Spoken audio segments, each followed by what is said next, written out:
നിലവിൽ 9ഓളം റാങ്ക് ലിസ്റ്റിൽ ടോപ്പ് റാങ്കിൽ എത്താനായിട്ട് കഴിഞ്ഞിട്ടുണ്ട്. 2017 മുതൽ തന്നെ PSC എക്സാമിൻ്റെ പ്രിപ്പയർ ചെയ്യുന്നതുകൊണ്ട് എനിക്കിനി വരാൻ പോകുന്ന എക്സാമിനെ പറ്റിയ ഒരു ധാരണ ഉണ്ടായിരുന്നു. മെക്കാനിക്കൽ എഞ്ചിനീയറിംഗ് കഴിഞ്ഞ ഒരു ഉദ്യോഗത്തെ സംബന്ധിച്ച് AMV എന്ന് പറയുന്ന ഒരു ഡ്രീം ജോബാണ്.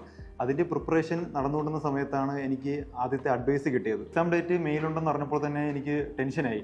അപ്പോൾ പഠനവും ജോലിയും കൂടെ ഒന്നിച്ച് കൊണ്ടുപോകാൻ കഴിയാത്തൊരു അവസ്ഥ ഉണ്ടായിരുന്നു.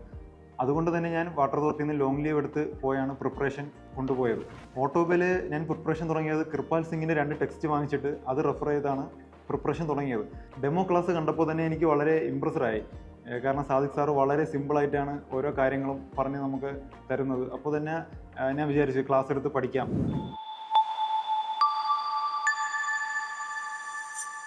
എൻ്റെ പേര് അസർ KS. ഞാൻ തിരുവനന്തപുരം സ്വദേശിയാണ്. കഴിഞ്ഞ AMV എക്സാമിന് എനിക്ക് 39ാമത്തെ റാങ്ക് നേടാൻ സാധിച്ചു. കൂടാതെ വർക്ക്ഷോപ്പ് ഇൻസ്ട്രക്ടർ എക്സാമിന് 81ാമത്തെ റാങ്ക് നേടാനും കഴിഞ്ഞു. കറൻറ്റ്ലി ഞാനിപ്പോൾ ഇറിഗേഷൻ ഡിപ്പാർട്ട്മെൻറ്റിൽ സെക്കൻഡ് ഗ്രേഡ് ഓവർസിയറായി വർക്ക് ചെയ്യുകയാണ്. 2017 ഞാൻ ഡിപ്ലോമ പാസ് ഔട്ടായത്. അതിനുശേഷം BTech ചെയ്തിരുന്നു ശിവജി കോളേജ് ഓഫ് എഞ്ചിനീയറിംഗിൽ. 2017 മുതൽ തന്നെ ഞാൻ PSC എക്സാം പ്രിപ്പയർ ചെയ്ത് വരികയാണ്. നിലവിൽ 9ഓളം റാങ്ക് ലിസ്റ്റിൽ ടോപ്പ് റാങ്കിൽ എത്താനായിട്ട് കഴിഞ്ഞിട്ടുണ്ട്. അതിൽ തന്നെ ഇപ്പോൾ ഞാൻ വർക്ക് ചെയ്യുന്ന ഇറിഗേഷൻ ഡിപ്പാർട്ട്മെൻറ്റിൽ ഓവർസിയറായിട്ടാണ്. മെക്കാനിക്കൽ എഞ്ചിനീയറിംഗ് കഴിഞ്ഞ ഒരു ഉദ്യോഗത്തെ സംബന്ധിച്ച് AMV എന്ന് പറയുന്ന ഒരു ഡ്രീം ജോബാണ്. അതിൻ്റെ പ്രിപ്പറേഷൻ നടന്നുകൊണ്ടുന്ന സമയത്താണ് എനിക്ക് ആദ്യത്തെ അഡ്വൈസ് കിട്ടിയത്. അത് വാട്ടർ അതോറിറ്റി ഗ്രേഡ് 3-ലായിരുന്നു. അങ്ങനെ കഴക്കൂട്ട സെക്ഷനിൽ ഓവർസിയറായിട്ട് ജോലി ചെയ്തുകൊണ്ടിരുന്ന സമയത്താണ് PSCയിൽ എക്സാം ഡേറ്റ് അനൗൺസ് ചെയ്തത്. AMVയുടെ എക്സാം ഡേറ്റ് മെയിലുണ്ടെന്ന് അറിഞ്ഞപ്പോൾ തന്നെ എനിക്ക് ടെൻഷനായി. അപ്പോൾ പഠനവും ജോലിയും കൂടെ ഒന്നിച്ച് കൊണ്ടുപോകാൻ കഴിയാത്തൊരു അവസ്ഥ ഉണ്ടായിരുന്നു. അതുകൊണ്ട് തന്നെ ഞാൻ വാട്ടർ അതോറിറ്റിയിൽ നിന്ന് ലോങ് ലീവ് എടുത്ത് പോയാണ് പ്രിപ്പറേഷൻ കൊണ്ടുപോയത്. 2017 മുതൽ തന്നെ മെക്കാനിക്കൽ എഞ്ചിനീയറിംഗ് സംബന്ധിച്ച എക്സാംസിന് പ്രിപ്പയർ ചെയ്യുന്നത് കൊണ്ട് മെക്കാനിക്കൽ പോർഷൻ എനിക്ക് വലിയ കുഴപ്പമില്ലായിരുന്നു. പക്ഷേ ഓട്ടോമൊബൈൽ സംബന്ധിച്ച് ഞാൻ കോളേജിൽ പഠിച്ചൊരു അറിവ് മാത്രമേ ഉണ്ടായിരുന്നുള്ളൂ.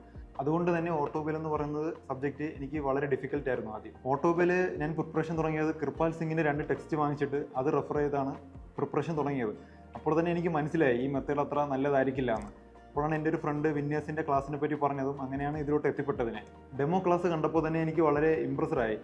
കാരണം സാദിഖ് സാറ് വളരെ സിമ്പിളായിട്ടാണ് ഓരോ കാര്യങ്ങളും പറഞ്ഞ് നമുക്ക് തരുന്നത്. അപ്പോൾ തന്നെ ഞാൻ വിചാരിച്ചു ക്ലാസ് എടുത്ത് പഠിക്കാം. അങ്ങനെയാണ് ഞാൻ വിന്യാസിൽ ജോയിൻ ചെയ്തത്. പിന്നെ മെക്കാനിക്കൽ എഞ്ചിനീയറിംഗും ഓട്ടോമൊബൈൽ എഞ്ചിനീയറിംഗ് ഉള്ള ക്ലാസ്സുകൾ ഞാൻ വിന്യാസ് നോക്കിയാണ് പഠിച്ചത്. ആദ്യം തന്നെ ഞാനൊരു ടൈം ഷെഡ്യൂൾ ഉണ്ടാക്കിയിരുന്നു. എക്സാമിന് ഇത്ര ദിവസം മുന്നേ പോർഷൻസ് തീർക്കണം, അതിനുശേഷം ഇത്ര ദിവസം റിവിഷൻ ചെയ്യണം എന്നൊരു ടൈം ഷെഡ്യൂൾ ഉണ്ടാക്കിയിരുന്നു. ആ ടൈം ഷെഡ്യൂൾ അനുസരിച്ചാണ് ഞാൻ പഠിച്ചു പോയത്. ഓരോ സബ്ജക്റ്റ് പഠിക്കുമ്പോഴും അതിലെ മാക്സിമം ക്വസ്റ്റ്യൻസ് വർക്കൗട്ട് ചെയ്തിട്ട് മാത്രമേ അടുത്ത ക്ലാസ്സിലോട്ട് ഞാൻ പോകുള്ളായിരുന്നു. ഓട്ടോമൊബൈലിനകത്ത് ഒരുപാട് ടെക്നിക്കൽ ടേംസും എല്ലാം ഉണ്ടായിരുന്നു. ഇതെല്ലാം എനിക്ക് പുതിയ കാര്യമായിരുന്നു. അപ്പോൾ ഞാനൊരു ഷോർട്ട് നോട്ട് എഴുതി അങ്ങനെയാണ് ഞാൻ അത് മാനേജ് ചെയ്ത് പോയത്. വിന്യാസിൽ വീക്ക്ലി ടെസ്റ്റുകൾ ഉണ്ടായിരുന്നു.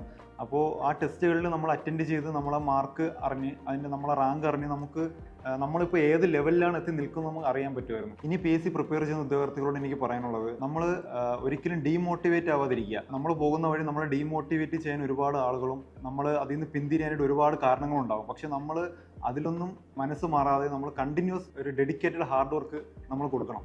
എന്നെ സംബന്ധിച്ച് ഞാൻ 2017 മുതൽ തുടങ്ങിയ പ്രിപ്പറേഷനാണ് ഇന്ന് 2024 ഒരു നല്ല റാങ്കിൽ എത്താനായിട്ട് സാധിച്ചത്. പിന്നെ മറ്റൊരു കാര്യം, നമ്മൾ ഒരിക്കലും എക്സാം വന്നതിന് ശേഷം പ്രിപ്പയർ ചെയ്യാനായിട്ട് നിൽക്കില്ല. അതിന് മുന്നേ തന്നെ നമ്മൾ പ്രിപ്പറേഷൻ തുടങ്ങണം. ഇനി എക്സാം പ്രിപ്പയർ ചെയ്യുന്ന ഉദ്യോഗാർത്ഥികളോട് എനിക്ക് പറയാനുള്ളത്, നമ്മളൊരിക്കലും എക്സാം ഡേറ്റ് അനൗൺസ് ചെയ്തതിന് ശേഷം പ്രിപ്പയർ ചെയ്യാനായിട്ട് നിൽക്കരുത്. നമ്മൾ നേരത്തെ തുടങ്ങണം. എന്നാൽ മാത്രമേ നമുക്ക് നല്ലൊരു റാങ്കിലോട്ട് എത്താനായിട്ട് സാധിക്കുകയുള്ളൂ. മാത്രമല്ല മറ്റൊരു കാര്യം, നമ്മൾ ഒരിക്കലും തിയറി മാത്രമായിട്ട് പഠിക്കരുത്. മാക്സിമം ക്വസ്റ്റ്യൻസ് വർക്കൗട്ട് ചെയ്യണം, മാക്സിമം റിവിഷൻ ചെയ്യണം. എന്നാൽ മാത്രമേ നമുക്ക് നമ്മുടെ റാങ്ക് മെച്ചപ്പെടുത്താനായിട്ട് സാധിക്കുകയുള്ളൂ. ഇപ്പോൾ റിവിഷൻ ചെയ്യാത്തൊരു ഉദ്യോഗാർത്ഥിയെ സംബന്ധിച്ചിടത്തോളം അവൻ റാങ്ക് ലിസ്റ്റിൽ എത്താനുള്ള സാധ്യത വളരെ കുറവാണ്. നമ്മൾ എത്രത്തോളം റിവിഷൻ ചെയ്യുന്നു അത്രത്തോളം നമ്മൾ റാങ്ക് ലിസ്റ്റിൽ മുന്നിലെത്താനുള്ള സാധ്യത കൂടുതലാണ്. ഇനി എക്സാം പ്രിപ്പറേഷൻ നടത്തുന്ന എല്ലാവർക്കും എൻ്റെ ഓൾ ദി ബെസ്റ്റ്.